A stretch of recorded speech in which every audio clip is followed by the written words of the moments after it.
Hello, beautiful people, and welcome back to Erotic Wisdom, the fascinating wonder of living in a body, traditional tantric wisdom for living and loving, untamed and uncensored, and intimately raw with Mrs. Love. That's me, I'm your host, and today we got a wonderful guest, which is Courtney Ward.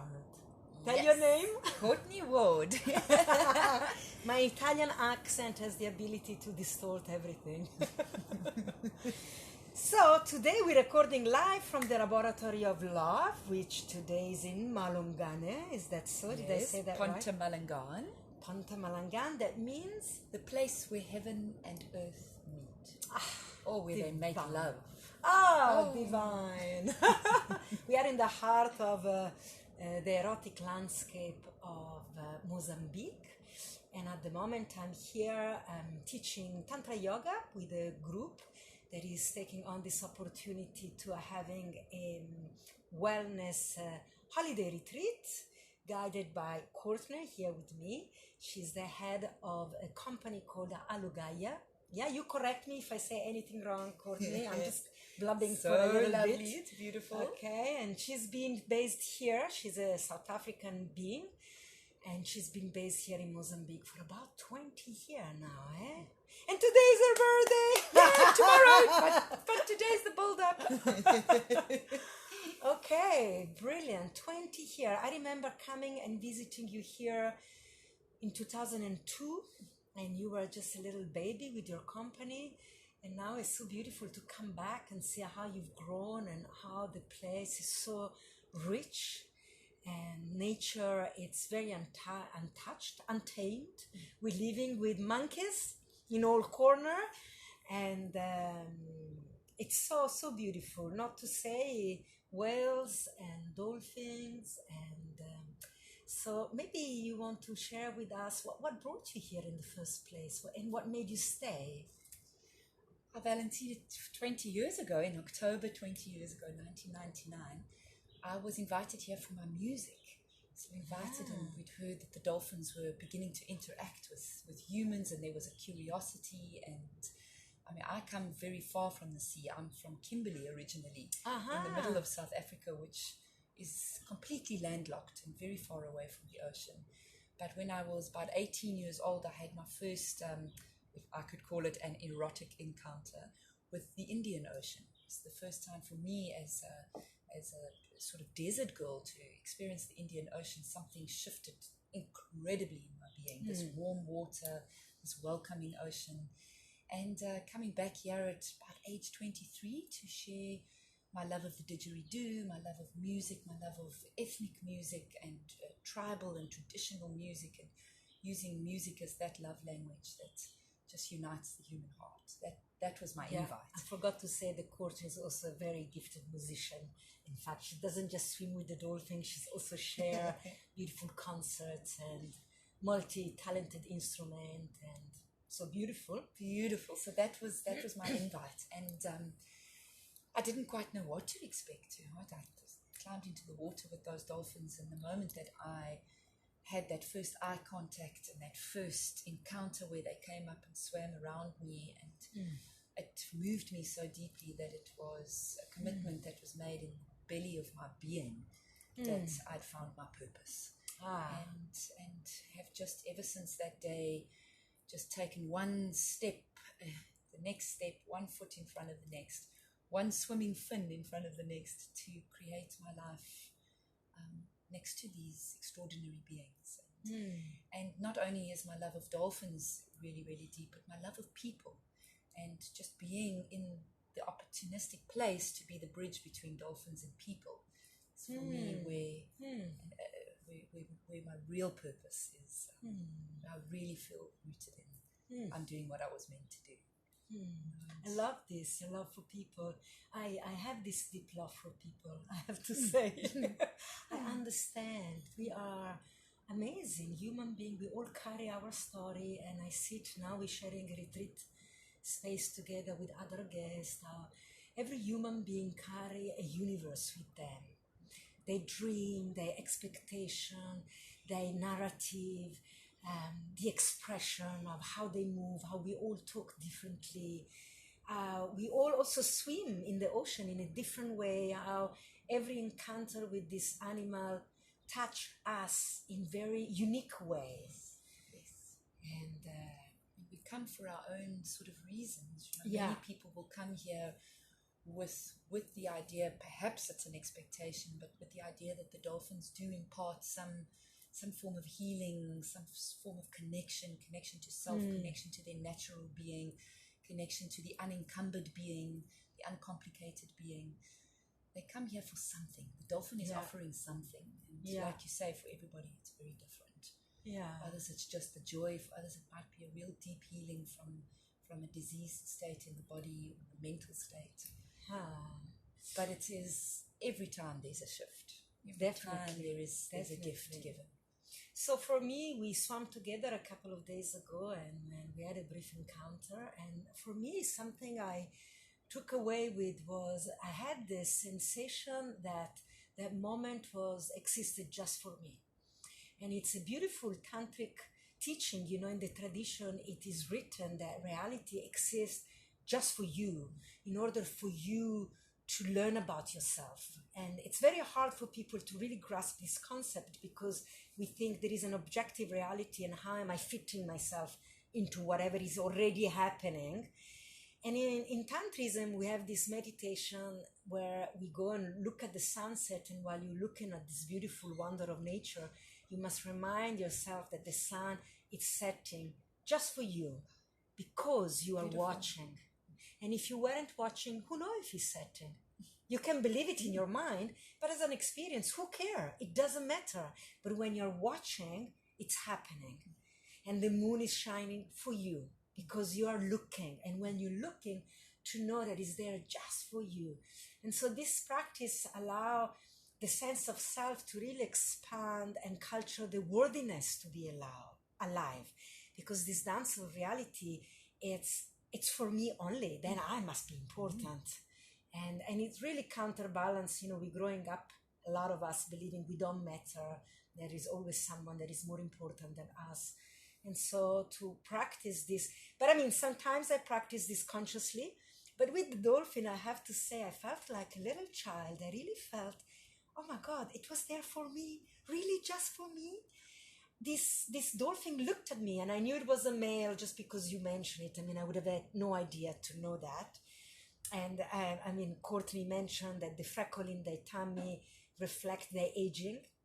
And so she said before we were on the boat and we observed the dolphin in the water for a while, we romanced the dolphin before jumping in too quickly. And like in lovemaking, we created a little bit of foreplay. We let them know we were there. We relaxed around them to avoid this ejaculatory orgasm of us jumping in the water and making noise.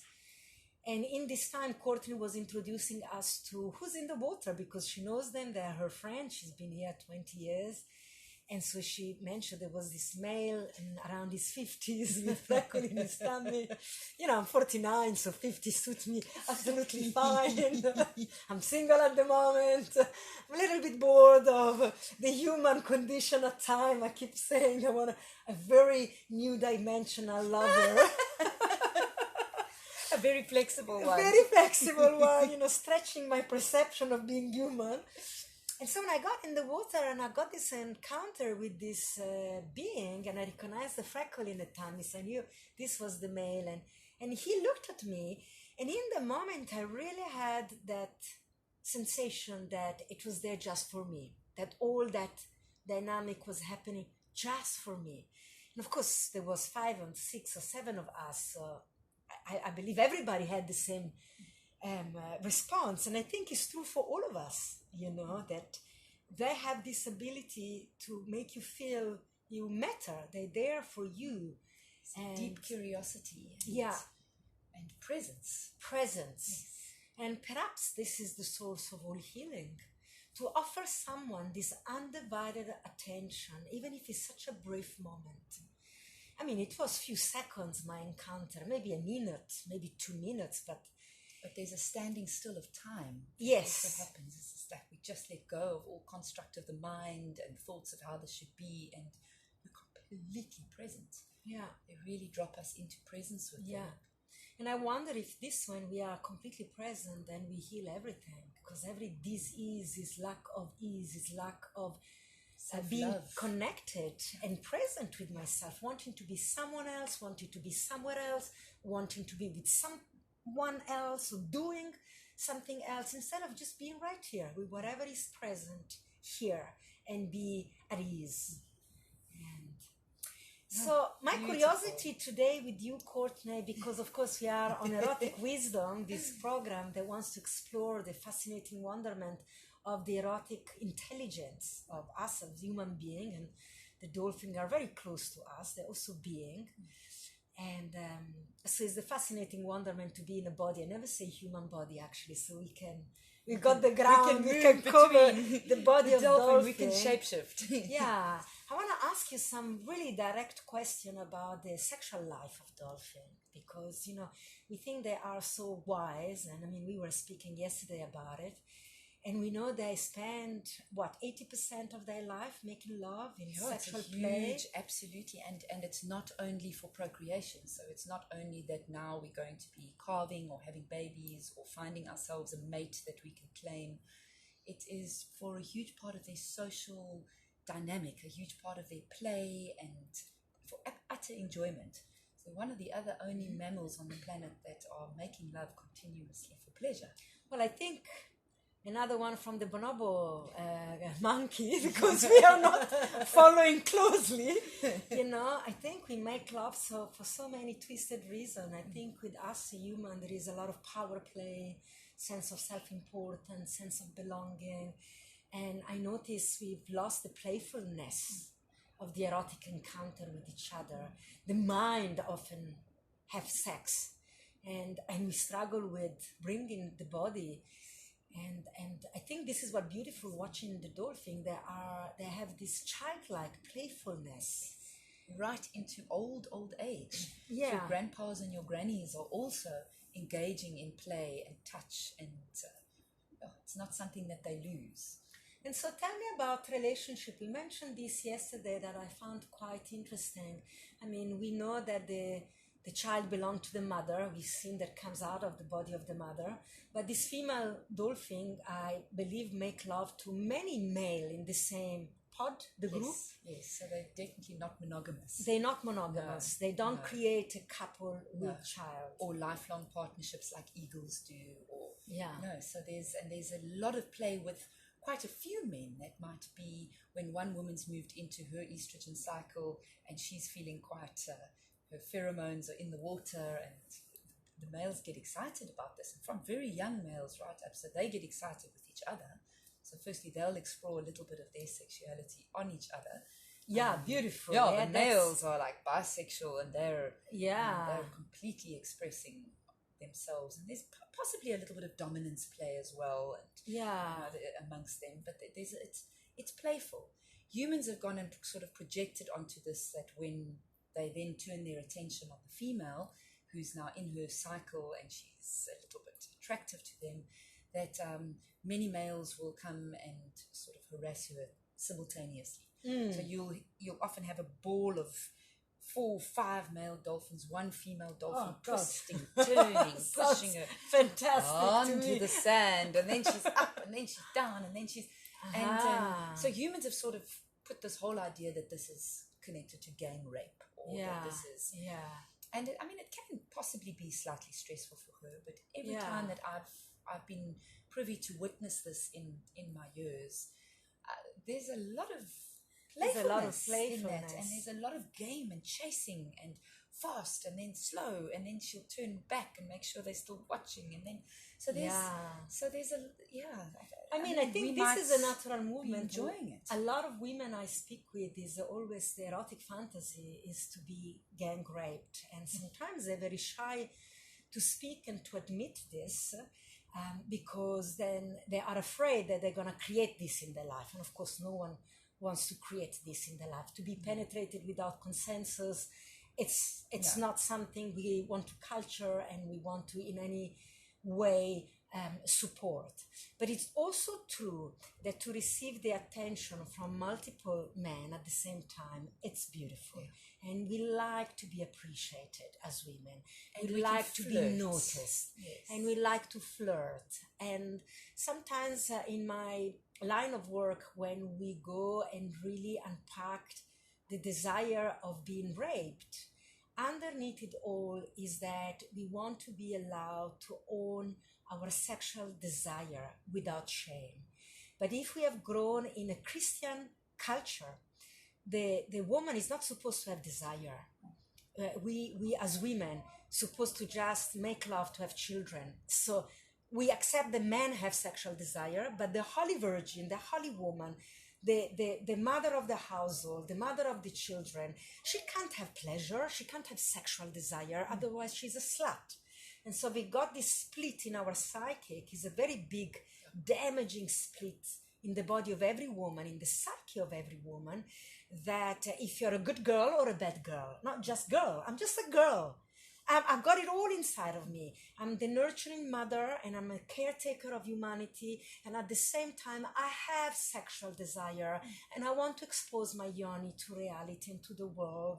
And I want to claim my pleasure and I want to be touched, maybe by a different partner and ravished and taken, and it's beautiful when you feel like a ripe peach, you want to be bitten into and sucked and tasted. And the body of woman is nothing less than that. When we are ripe in our sexual maturity, there's nothing more beautiful than being ravished. And ravished is when my flesh has been felt hard. And when a man makes me feel in my embodiment, I know I'm alive. I know I'm existing. And I know I've been seen. And so I can imagine this erotic play with the dolphin. She must love it because that's attention. Reflect the natural design of reality, that the masculine force wants to penetrate reality, and she, that is the form of reality, wants to be felt and seen and smelled and eaten. All that comprise the senses. And when we receive this as human being, women are thriving. Like Kim Anami says it, then is a well-fucked woman and she can only do well in the planet, And you can see well-fucked women, they're radiant, they have big eyes, their hair are glowing, they don't need any beauty product because they're shining from the inside, because they know they are seen, received, tasted. And so the real difference between ravishing and raping lies in the heart of the men that approach the woman. So if their heart, it's in a place of purity, if they are penetrating from the heart, then you'll be ravished. If I'm in my head, out of my body, and I have a story of power, of disconnection, of fear, of abuse, then I will express, unfortunately, all of that onto your body, and that's not pleasant. Yeah, that's shame. That's shame, and that's abuse. That is a broken connection. But of course, in the dolphin, I'm sure you can also sense they're coming from childlike, pure, erotic, innocent. So there is nothing that can go wrong when you move from that place. And a society and a pod mind that also doesn't say to them that they are wrong, or she's a slut, or or look how they're behaving, or there's none of that judgment that's imposed. So it's just a total part of who they are, and how they relate to each other, and how they socialize. And touch is just, it is extraordinary to be in the water with them and just see how they full body touch each other continuously. They're swimming up next to each other, they're stroking each other, they're nibbling and biting each other. You'll see they've got lots of rake marks on the skin. So that's that love biting, that touch, that stimulation of even using their pectoral fins and stimulating one another's genitals as we would do with us human bodies.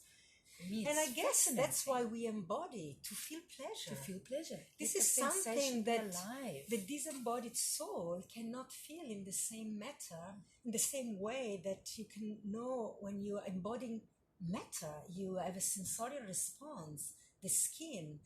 and to be entitled to that is such a freedom.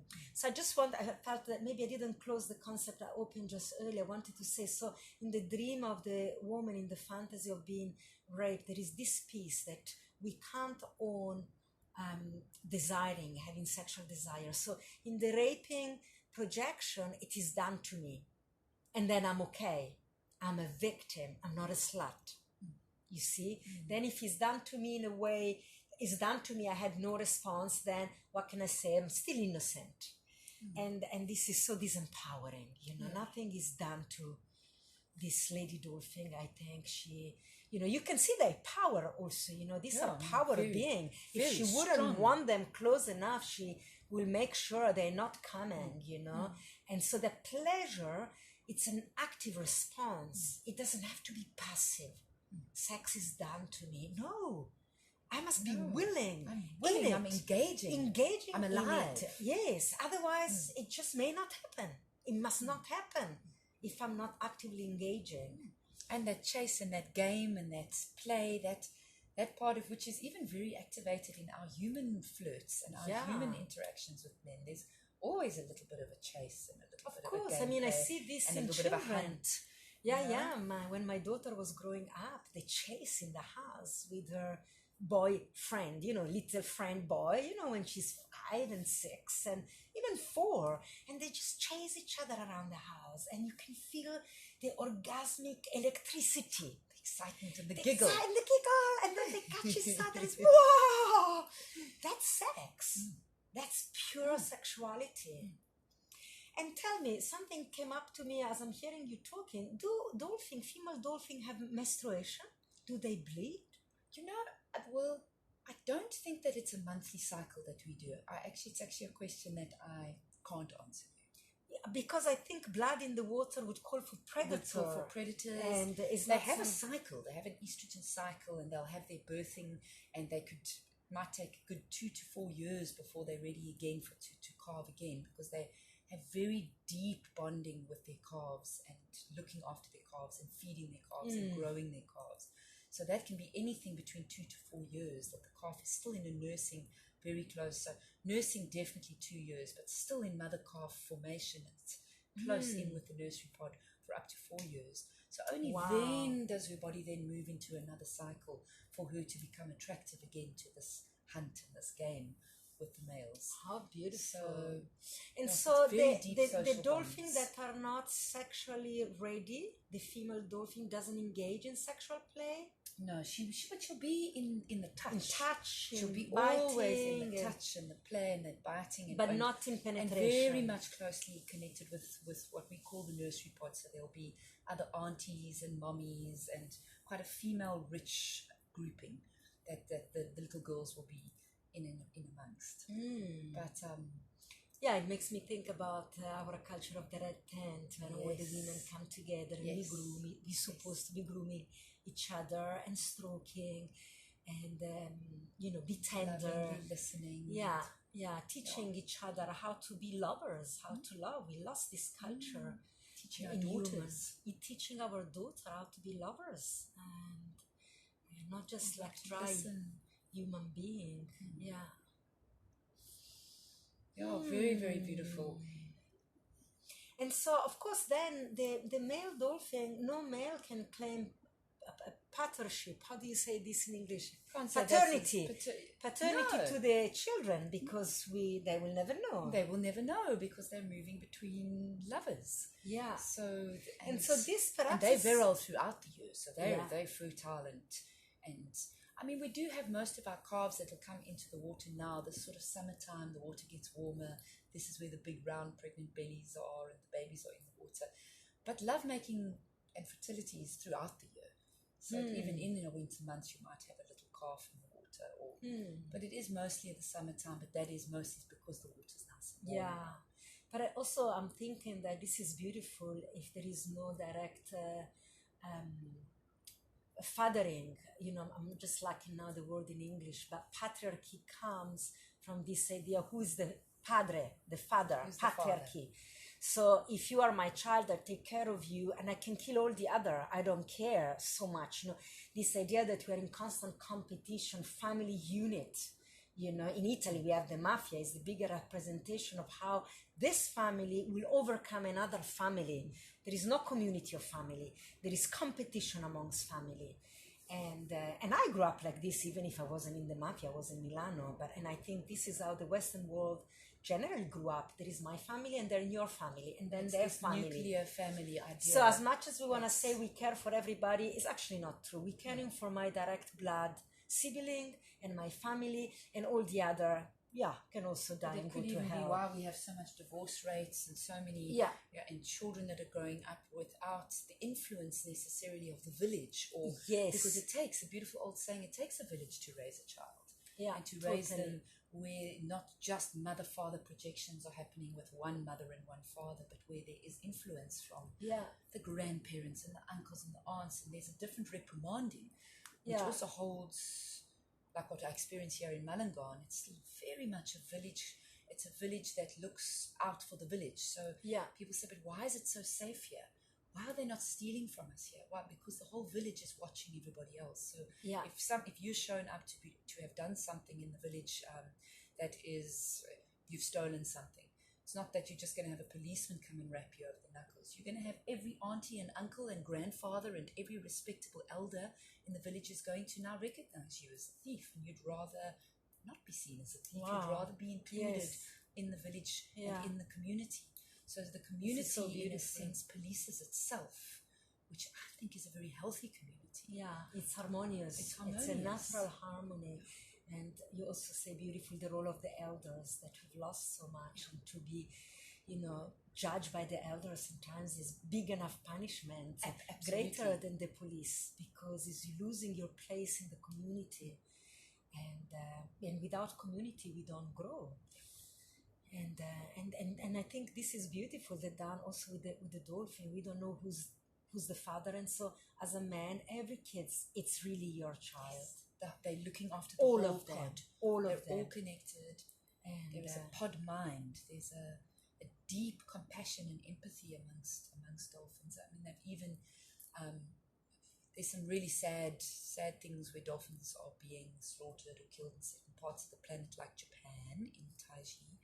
And if they capture one of the dolphins, the whole pod will stay behind to support that one dolphin. So they won't leave one member to protect themselves, which is something where I think the disconnect has happened so severely in the human psyche, is that every man for himself. Whereas the dolphin have still got that deep connected compassion for the whole pod. It's one so body.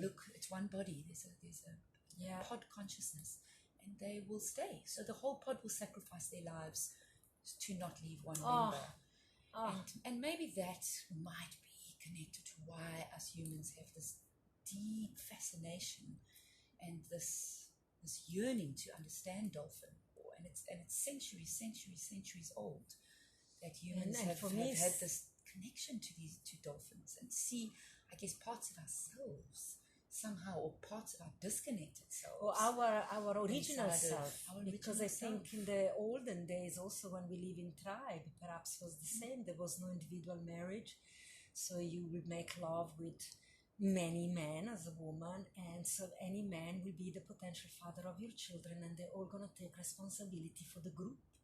And so we're not going to split in little separate pod. There will be no competition within the women, and to have my man, it's our man, and everybody matters. Everybody has a place. The women support each other in quite a beautiful way. And I think this thing you're saying of the whole pod going with the one, it touched me so deeply, because that is the erotic connection, when you connect deeply with your sensing and your body with other being. There is no intellectual story. We would say with our logos, well, let the one die, because we are still many and we can make more children. We can still leave a legacy. We can still contribute to the well-being of the planet. That's how we think of ourselves as human. We are so important, and we're contributing. And in the mind of the lovers, when the pod of the dolphin, I see them as lovers. There is no life without my lover. If my lover is taken away from me, I'd rather die. I don't want to live. without my beloved, Yes. without my inspiration, that love that expands my body, that makes me feel at home everywhere. There is no life without this. It's like experiencing a body that misses limbs and can't really dance. It crawls. And I mean, do we really want to explore this? Or maybe it's better to all dissolve together. I think it's so poetically wise. Poetically wise. Beautiful. Beautiful. Precious creatures, such precious creatures. There's so much that I aspire and am so inspired by them. And just seeing how that also touches so many people that come here and that leave with these gifts, that leave with something that is not cognitive necessarily, that it just goes into the mind, but it just is infused in the body. It's an understanding, it's something we recognize in that consciousness. Yeah. In that playfulness. So beautiful. And to me, that's the ultimate spiritual place, is to be so embodied that our life is just a love affair. So embodied, and every stroke will create a full body response that then will tickle my heart open and my genital open and my mouth for kissing. And there is no separation from all this aspect of my response. My intellectual response is not more important than my erotic response. And in fact, my erotic response will inform my wisdom. And that's why the pod will stay with together, and to live in loss perhaps is that's why they're always so happy. You see them, they're just playful. They play all the time. They're playing, they're surfing, they're feeding, they're making love. One of my favorite sayings, I said this to you yesterday, is for a dolphin, the life of a dolphin is to surf, to eat, and to make love. Yeah. I mean, they've just the three wisdoms that they've landed with. Yeah. It's quite... And what makes me laugh, the irony that we all agree that they are so advanced. Everybody's going to tell you, oh, dolphins are so advanced. Multidimensional. They've been from another place. We must learn from them. Yeah. Have sex. Yeah. Plenty of it all the time. It's so simple. And yet we don't. You know, we intellectualize even the concept we of put dolphin. it in the bedroom only. And yes. we lock it behind doors. And lock it to your so we agree about this intelligence, but we don't think, okay, if we want to be like them, we should behave like them. We still intellectualize what they do, but we ain't going to do the same, although we want to become like them. Is this tremendous split that we have with our erotic intelligence. It's funny sometimes. I have a lot of compassion for us human beings. So ridiculous sometimes, you know, and incongruent, and but we are cute. We are cute, and you are bit by bit unlocking this great mystery for us. And we're growing love. up. Yeah. And so tell me, is this, living so close with the dolphin, does it affect your erotic perception of reality? I mean, how did it influence your music expression, for example, your mothering, the choices where you live in the world, living here rather than living in a city? Because I've also met you in Joburg, and you still have a beautiful house, but you are in the city. Here, the roads are made of sand, and we are in the forest. I mean, for me, just sitting here is an erotic experience. Absolutely. I feel unbounded. There is nothing that nature closes me into anything. I mean, even now we're sitting in a room with no window. There is just an open gap and the forest.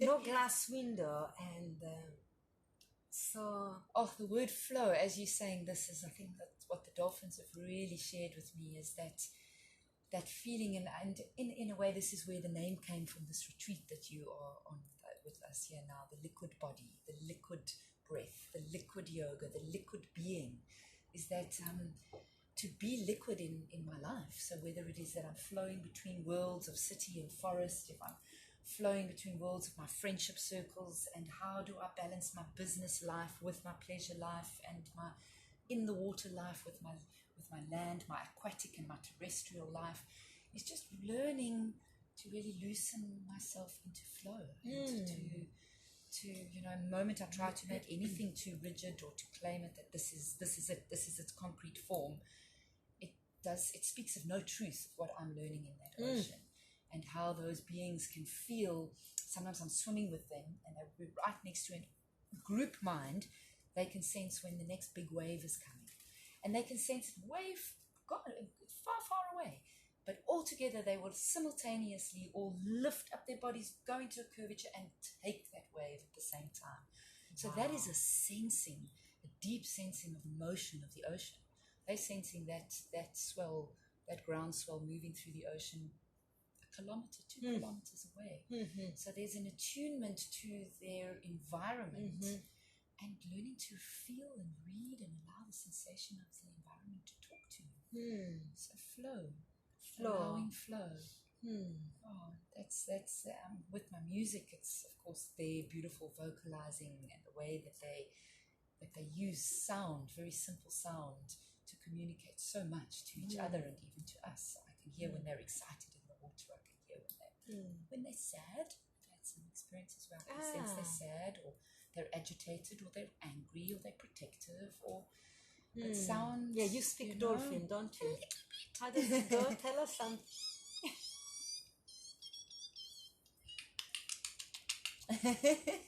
I love that clacking. That clacking is so, and with that's of course resonating through your entire body. Yeah. Just picking up what they're reading you. They're reading you as we would read a book. Yeah. You know, so the energy of flow and subtlety and suppleness and spontaneity and play. And do you touch with them? As well. Do you have ever experience where their body come against yours? I'm blessed in that I have had them swim against me, and in 20 years I've actively never reached out to touch them. So it is part of our dolphin etiquette, or you could call it the code of conduct, or for me, I think this is why these dolphins, this particular pod of dolphins, are interacting in such an extraordinary way on this coastline. Is because there is this they just know we're not going to touch them. It's understood. There's a level of trust to come close to you if they want. It's always their choice. It's always their choice. And another thing that's absolutely extraordinary about them is that they know exactly where they start and they end. So even though they can be swimming around you at crazy speeds, they don't touch you if they don't want to touch you. So there's never a mistake. Or, I mean, even when the males are kind of very busy under the water and there's a lot of male dominance play and tails are flapping and things are, even then they're not going to touch you by accident. There's an incredible knowledge of body awareness of where they start and where they end. Amazing, so, which we lack so much as human beings. We don't have our healthy boundaries, or we overstep our boundaries, or we grab too tightly onto something that's not meant for us. You know, so that's another very beautiful lesson that they're imparting always. So we just keep people very calm. We don't encourage any touching. Encourage your hands next to your body so that when you enter, you're entering as a receiving person. You're there not to come and take, not to come and grab. And it's quite difficult for the human because we are so convenience and so compulsive, and whether it's that we're eating something and it's straight in our mouth, or it's our cigarette, it's in our mouth. We're very tactile in that way. Whereas this experience needs to come to you through the message of the water. Yeah, and it's surrender, because I caught myself in that a couple of days ago when we were in the water and they were so close to me.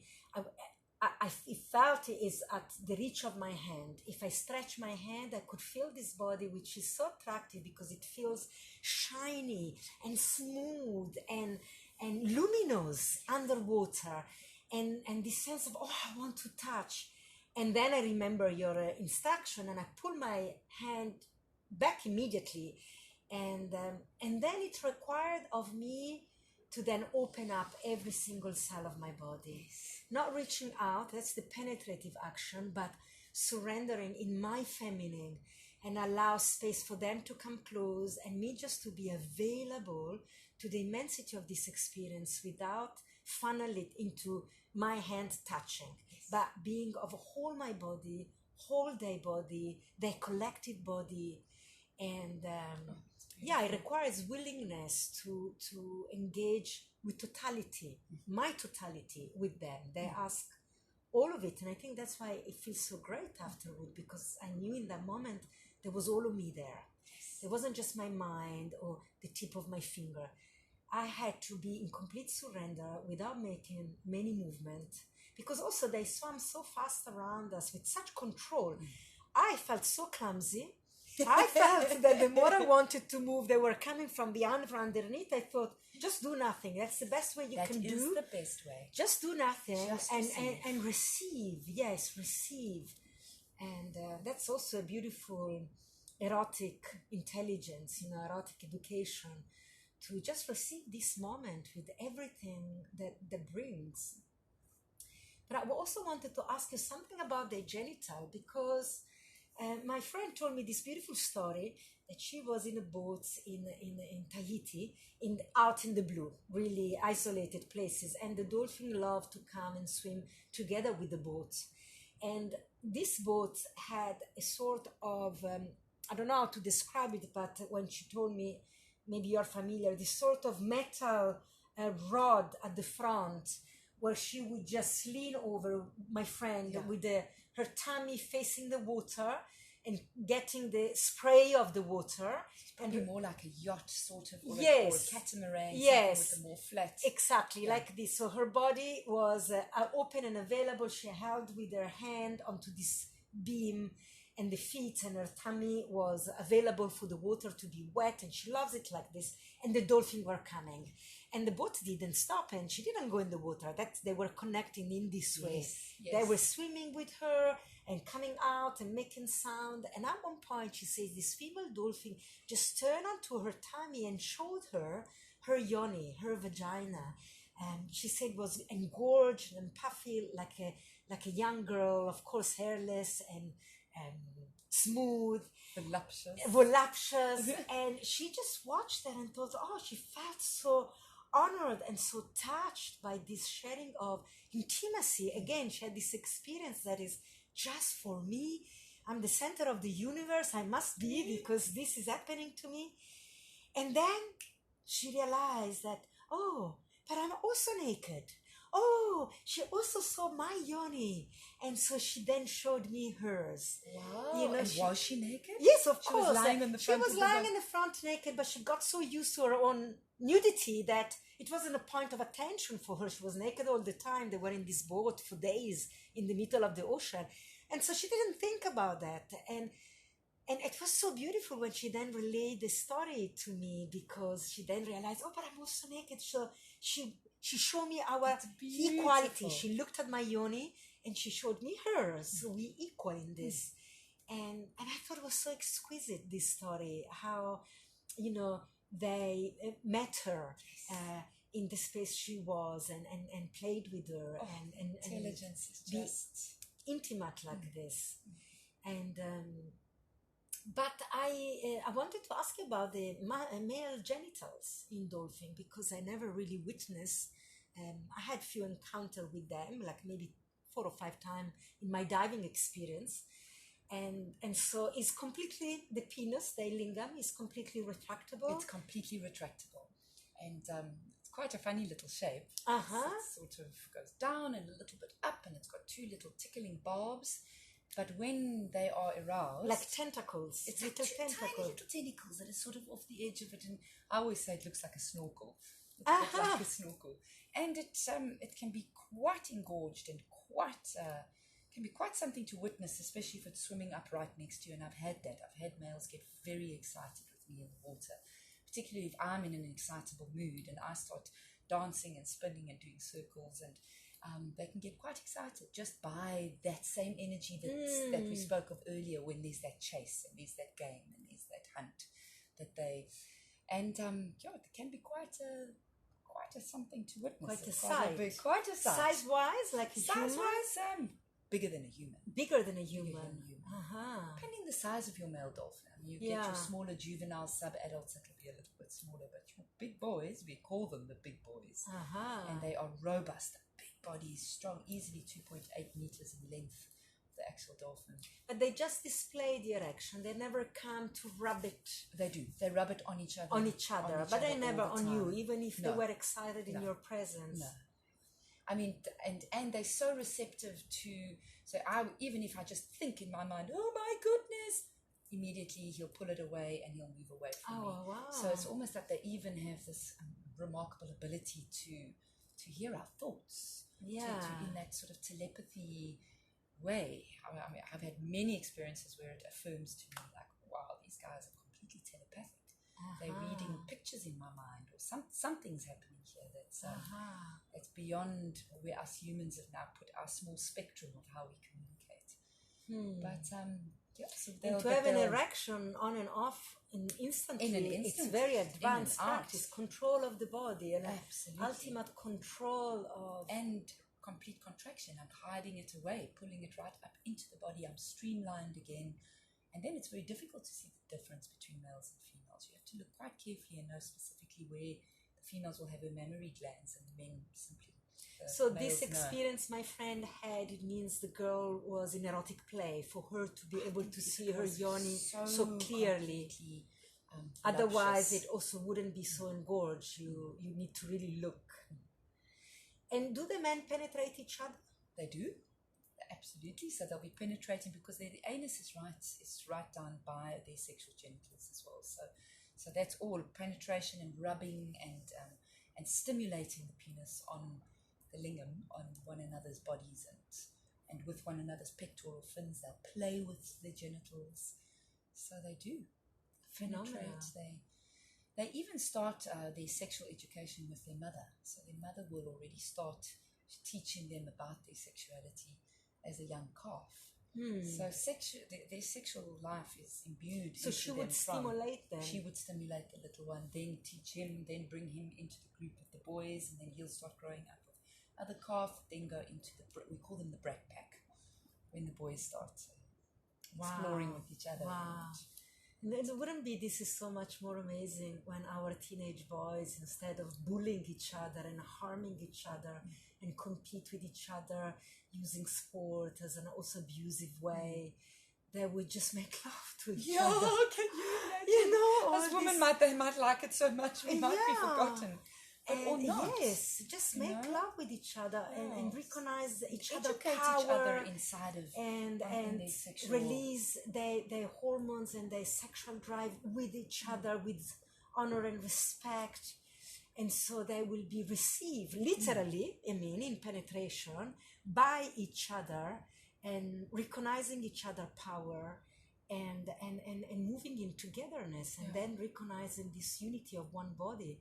I mean, that will be the revolution of humankind. I know some people is listening, talking this way. I'm like, they are a little bit shocked, but I did say uncensored, untamed, and intimately raw. This is the conversation I want to have because, I mean, this is in front of our eyes.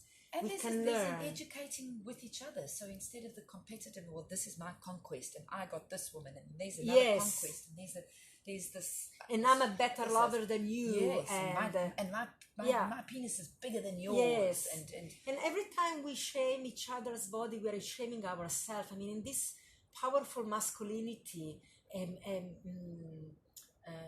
do you say when this dominance, alpha male. Yeah, heterogenic. Now I'm lacking word. Man that likes women and only women. How do you call like this? A heterosexual. Heterosexual. This heterosexual masculinity is disgusted by other male body. You know, they accept that women can play with each other without necessarily being homosexual or gay. But like men, yes, but men is unacceptable that they play with each other. And every time a man does this, they disconnect with themselves. If you're disgusted by another male body, you're disgusted by your male body. And if you honor and be in awe of another male eroticism, you honor yourself and the movements of your body, and you learn about yourself by watching other, and so we receive ourselves by receiving our same gender. So I think that is the great intelligence of dolphin, you know, that by learning with each other they learn about themselves and they create a really steady bond. Steady bond Yeah. and social bonds that go for years, throughout a lifetime. You know, that these dolphins, there's dolphins here that have been identified more than 20 years ago that are still in this incredible pod structure and family groupings, looking out for each other. And so it really creates something very, very deep and lasting as well. Something else that also connected with what you were saying now is where in humans very often a young boy will get to a certain age and his father will stop hugging him. Or Yeah. there'll be this sort of a disconnect. And the And mother now- too, and the because mother too, in now you're general a man and when now he you've start got to- having an erection, Yeah. you Now know, the then it's mother not no okay. longer can. Yeah. So all of that is just not in the dolphin society. It's all welcome.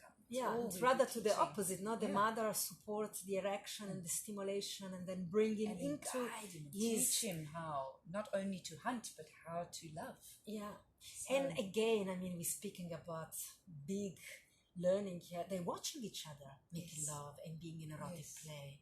And as human, we've lost this. We do that behind closed door. Yeah. We watch each other fight and being at war and chasing each other with guns. We watch it in the movie, beating each other up, and but we don't watch each other making love. unless it's in the distortion of the pornography. Exactly. Then it Completely goes- then it goes distorted. completely Because it's not distorted. spontaneous. It's not a spontaneous event. But in the household, you know, if parents are fighting, they're not going to go in, well, some intelligence parents, they do. But generally, we tend to just be openly about our disappointment and anger. But when we go into intimate play with our partner, we go into our bedroom. Yes. And in fact, we've got this say, when two Well, people it's a start little bit kissing, dirty, you know. yes, and That's when what two we've been people told. start kissing, even amongst a group of friends, we said, "Oh, the two of you, go get a bedroom, Yeah. go get a room." We say this because we're so uncomfortable. We are not educated to stay present and allow freedom for the people around us to do what they And please allow it to inspire us, Yeah. touch us, and to be moved by it. and stimulate us, even though we don't have to be part of it. Like with the dolphin, we don't have to touch, and we can be part of it just by doing nothing and absorbing the love making that is happening around us. And instead, we prevent even the other from doing it. We stop them because we are so uncomfortable. We were never educated. So for us, it's the biggest mystery now. What the fuck do I do? These two are making out in front of me. Panic, you know. And instead, it's this education. You learn how the parents are making love.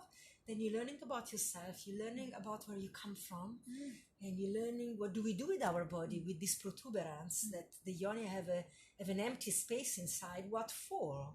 What does it go in there? You know, young girl question this from a very early age, and boy also And it's question. very instinctual. She It's does very know what's got to instinctual. go, Yes. what's got to happen there, but it can't be spoken of. It is dirty. She's got to wait till she's remarried. There's a whole bunch of things that we just get and then loaded we with. start creating the fantasy that sometimes are worse than to know the reality, because children can make up story when they don't know the truth.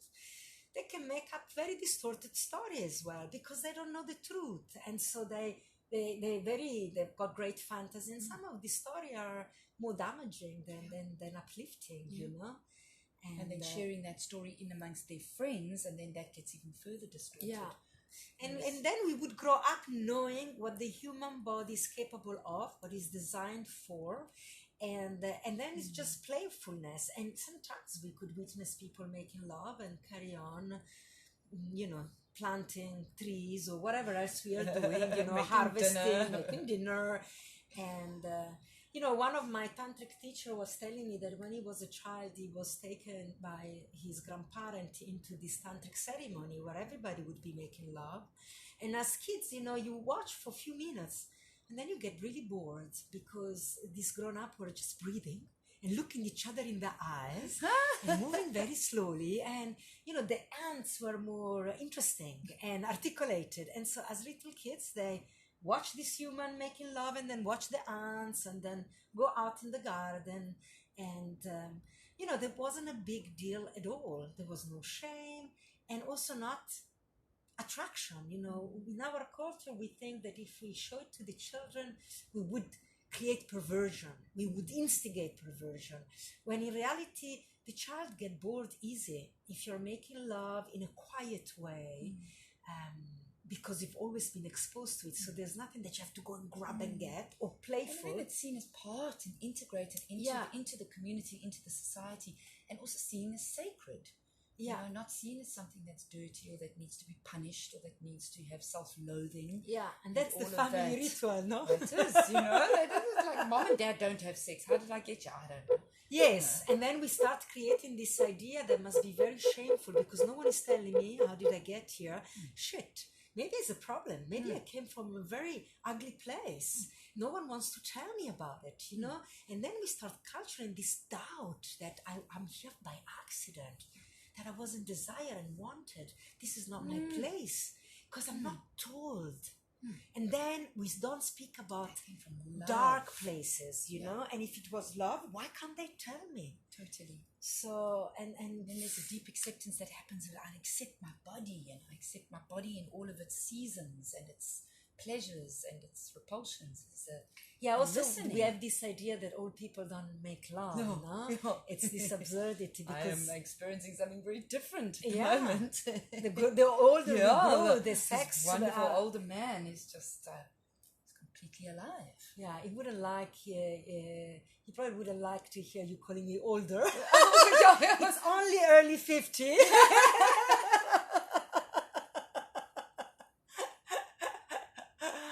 And then he can get much older than that and still going. And still be going, yeah. And then, you know, we meet with more embodied and less mind, I feel, in my experience also, growing older. And accepting, just loving and accepting ourselves. Yeah. So I always bring this practice with my student around when we explore our sexuality, to imagine your parent having sex. Because many times people tell me, oh, no, too much information.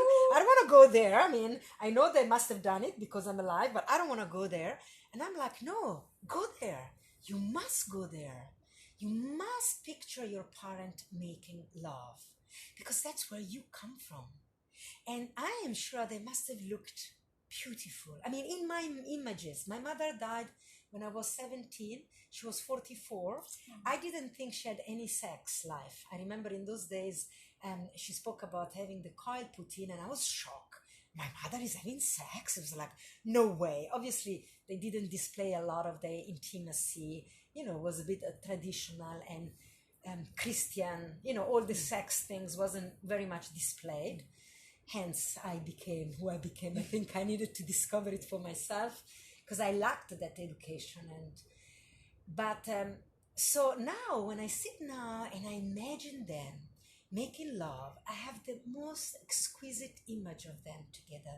Because my father was always quite rough and verbally violent, not physically violent, but often angry and shouting. And my mother was just doing her thing. You know, I never see them. You know, I see them. You know, I perceived her unhappiness many times in our social life, and conflict between them. And I'd imagine that in the time they did make love, that were the best time of their life. That I never get to see them. That's why I only have the memory of my mother slightly sad and my father always a bit nervous and short temper. But when they were making love, they must have had pocket of time when they were completely relaxed and having this image of my mother and connected, and the body of my mother swaying on the body of my father, holding her and kissing deeply and longer. I mean, some of this must have happened, you know. Yes, look at you. I mean, you're an complete embodiment and of I'm love. alive, so you know, we know that alive. the movement of sex are like this. Even if we don't have the eyes to see it, they happen. There is tenderness and there is presence and there is deep heart connection. And I know that our faces glow when we are in orgasm. Everybody's glows, you know. The skin is radiant and the eyes, you know, exude rainbow. And so to imagine my parents like this, it really elevated the way I accept myself in this world. And so go ahead, everybody that is listening. Try this. Some of my students are like, no, no, no, no, no. I'm not there. I can't do this. This is way too much for me. So in your own time, and you can do it pieces by pieces, but I think it's really powerful that we do imagine that. The key to your own, that moment where the sperm ignited with the little egg cell that is you, and that explosion Yes. of life that happens, that's where it happened. Yes. The cosmos.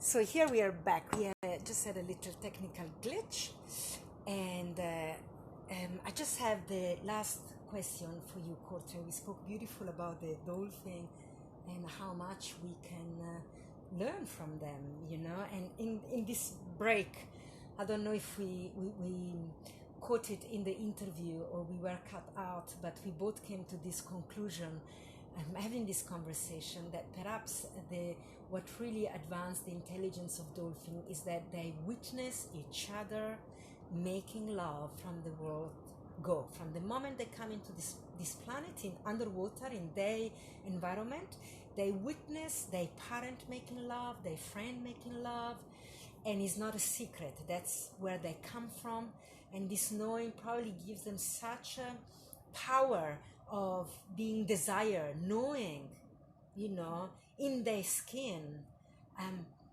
what created them. This playful eroticism created them, and therefore this is really where they come from, is a benevolent space where they come from. They're not here by mistake. They're not here by some dark energy that no one wants to talk about, like us human children end up thinking about it. And perhaps by witnessing this, that's what makes them so intelligent. Yes, and it's actually quite a simple key. Yeah. And it's so simple, it's mind-blowing. Is it no dolphins judging another dolphin for their performance or their non-performance, or that they're a victim, or that this is dirty, or that this is wrong? Yeah. That you said the split. Yeah. It's not creating the split. Yeah. Why am I here? Why nobody's telling me? And why love is something I must be educated later, when it can come from the beginning of my existence. And so they lovingly accept myself in this playful, full erotic wisdom from the day go. So, beautiful. Following this flow, I've got a very intimate, personal question for you, dear Courtney. Yes, Mrs. Love. Would you like to share with us your first experience of your first erotic encounter with yourself, with a close friend, with reality? Is this as me, as a Courtney, as a human, as a human being arrived on this planet? Through the love making of my mom and my dad. Yeah. The lovers. Yes. How was your first experience? Well, mine is maybe a little different too, because it wasn't a human. My very first experience of where I experienced orgasm moving through my body as a young girl, and this incredible, blissful, what is this? What is this rush? What is this amazing? I was actually climbing a tree, and I was playing in a tree, a beautiful tree at that, a big, broad, thick-trunked, wonderful, grounded, very grounded tree. And I was quite an agile child, and climb up very agile and very flexible, and then wrapped my legs around this huge trunk of this tree, and then found myself sort of moving against the tree and being very, and then orgasm came. Wow. And orgasm came to me beautiful while holding on to this beautiful piece of nature. Wow. Giant rooted, thick stemmed trunk, the shaft of nature. And it didn't stop there for me. Trees then became your favorite a very favorite friend. It makes me wonder why my daughter loved trees so much. There's something about, just that solid, that deep sense of comfort and total acceptance. And I mean, I've never ever seen trees as just an animate object my entire life. Yeah. Now I see it as a pulsing energy Yeah. source. That Yeah. they are Yeah. living conscious beings. Yeah. Great lovers. Great lovers. Very Great little lovers. demands. Very little demands, and just gave Ready me for so you. much. Ever ready. Gave me amazing heights. Yeah. Literally. Whenever you feel like a climb, they're there. A climb max. The climb max. They're there for your climb max, darling. Isn't it amazing? Life provided this too. Absolutely. To you, a little child. See how much desired we are on this plane of existence. Yeah. And how sensual we are. We are sensual beings having a sensual experience with nature. What a beautiful picture you're giving me now. Oh, it was Look, great. It's gonna add in my erotic fantasy of trees and girls. How beautiful. Amazing. And also the tree feels like this ancient presence. You know, it's like this is in the tradition of sexual initiation. Like you say in the dolphin, the elder initiate the young one. And it's not perverted. There is nothing dirty because they are steady in their heart and in their awareness, the elders. And so you were initiated by the elder by, you know, the greatness is three. We know we call them the ancient being, the ancient people of the forest. The standing people. The standing people. And so you were initiated by the true elders, steady, rooted, and so that you could allow yourself to experience the movement. We always say in Tantrism, when you have the masculine polarity that is still, the feminine can really experience the waves and the movement of pleasure. And that's continuously happened with no intellectualization of it. Absolutely, and it didn't involve adults thinking about it. Nothing. It was just there I was in my body and having this and also deliciousness move through my body. It's so beautiful for me to see that now you gave yourself to the sea. That you were so, you know, like we go through phases, and nature, the steady, dry nature initiated you. And when we have strong, grounded initiation, we can leave home and go to the other side of the experience, so polar opposite to what our family gave to us, because we are grounded in that. And so the tree grounded you, and now you're floating in water. Floating in water and just have an immense love of the natural world. Just a real immense, whether it's the sounds of the natural world, the smells, the feeling under my feet. There is, for me, there's a cosmic orgasm happening around me all the time. It's happening You know, all it's the happening time. all We the just time. have to join in. When we stop thinking about it, it's available to us. We just have to join in, It's the really. birds and the bees. Yeah, totally. Birds and the bees. So I think it's come to our wrap-up time for today. Thank we you, will meet Valentina. again. This has been an It was exciting wonderful. conversation. I've learned a lot. Thank you. Me too. I'm going to take from this quite a lot into the work with the dolphins. And you've given me some very beautiful key breakthroughs in understanding perhaps our great fascination with them. Yeah. You know, is as simple as their ability to make love openly and freely. Yeah. As a family. As a family. Together, showing ourselves in our pleasure. That's what you want to show to your beloved. That's what children do when they masturbate. And they saying, Mommy, look, I'm in bliss. Look at me, I'm in bliss. I want to share it with you. And we go, disgusting. It's dirty. It's dirty. You must go alone and do this. And so we learn to be alone in our bliss. And that's the greatest disconnect, is the source of a lot of our sadness, I think. And possibly where we start building the world of fantasy and the world of projection and the world of disembodied experiences, like projecting, like some of my past sexual experiences would be, in order for me to reach an orgasm, I would need to either become somebody else or project into another story or into... It didn't feel embodied. It didn't feel at peace and in total acceptance of myself. Because you weren't accepted as a child in your pleasure, in your body, as you are. And so we have to become someone else. Yeah. And this enlightened dolphin got given this teaching. Amazing. From babies, show me your pleasure, I'll show you mine. Let's do it together. Because we love each other. And we culture more love. And this is not dirty. No, we create more love, in fact, and more happiness, and more bonding, and more togetherness. Yes. Yeah. Beautiful. and more harmony amongst the pod. Yeah, Deep wisdom, yeah. intrinsic wisdom. Yeah, we were saying before, and I don't know if we got cut out, and if we were, I'm gonna cut this out again. But we were saying about our teenage children, our particularly the boy, they go in so much competition when develop sexually because no one guides them, and so they have to compete with each other and detach from each other. And instead, imagine if instead of fighting in sport competition, all the boys could make love to each other. In their 16, 17, teen years, have sex, penetrate each other as male belonging to the same tribe, and get their strong energy out with each other because they can take each other. And to be with a woman must be much more of a delicate affair, actually, because women are generally tender, and you're entering a genital, female genital are more delicate. They can rupture easier.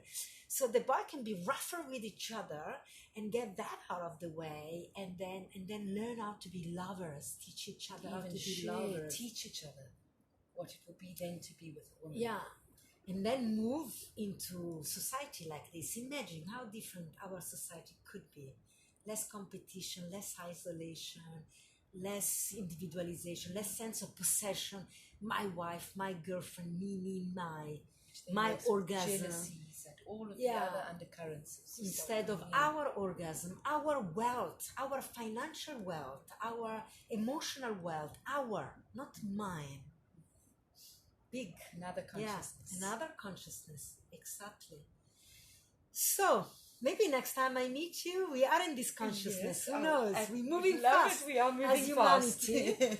Let's see. So, before parting, I've got two more questions for you. The first one, will you share with us how we can find more about what you do? So, if anybody is stimulated to come and join you here in Mozambique, where can they find you? Your website and all your information, relevant information. Wonderful. I mean, Facebook is wonderful in that you can follow a lot of photographs and you can follow a lot of stories on the retreats, and I like to update that regularly, and that would just be under Courtney Ward, as well as Halo Gaia Adventure Travel. Do you want to spell Halo Gaia? Halo Gaia is the halo, like a light that you would see around angelic beings. And Gaia is the ancient name for the consciousness of the Mother Earth herself. She's a living organism. She's a living being. So Halo, Halo, Gaia, Gaia. Halo Gaia. And for the website, halogaia.com. Yeah, as fantastic. Easy as that. And from there, you can then find Instagram. You can then find us on Facebook. You can follow our YouTube videos, because I'm always uploading beautiful encounters with these beloved beings, these sea beings, onto the YouTube channel. Wonderful. So even if you aren't in the water yourself, there's still a transmission that you can receive. Beautiful, totally. And the last question I'd like to close the podcast with, you, for just you in your personal capacity right now as a human being. So, is life a dream, or dream help to live better? Repeat that. Is life a dream, or dream help us to live better? A dream helps us to live better. And life is a dream. I guess we are dreaming the dream awake, which is a very ancient saying that I connect to very much in my music. Is around playing from that place of the deep superconscious or subconscious. And the ancient people knew that if they danced around the fire at night and they were performing what they saw would happen in their conscious day, or the hunt or the walkabout the next day, they would take from the dream time and impregnate their conscious waking hours. Oh, so a beautiful concept, mindful, Dream the dream awake. Impregnate their conscious life with what they're bringing from their deep subconscious, which is their intuitive nature, their instinctual nature, their deep imagination. Something so beautiful. So for me, my dream continues. It hasn't ended here. So I keep dreaming the dream awake. Because the dream here on this beautiful coastline still continues to flower and to grow and to invite. Beautiful. even more precious moments We into my wish you wisdom so well. years. Yeah, and we wish you so well. We're gonna come and visit you again. I would love that. And So so long, honored. we kiss you goodbye. Thank you, And Valentina. Thank you for being here this week. my pleasure. What a privilege to share this time, to share your practice, And thank to you share for your offering. relaxation, because you relaxed. It was amazing. Thank you. And it's beautiful, and thank you for offering your time to this new, very brand new, like my baby podcast series, Erotic Wisdom. And for our follower, you can follow me on eroticwisdom.com, and you're going to find my landing page. And please drop us your email there so we can keep you on the loop of further event. And until the next time at the Laboratory of Love. Ciao. Ciao.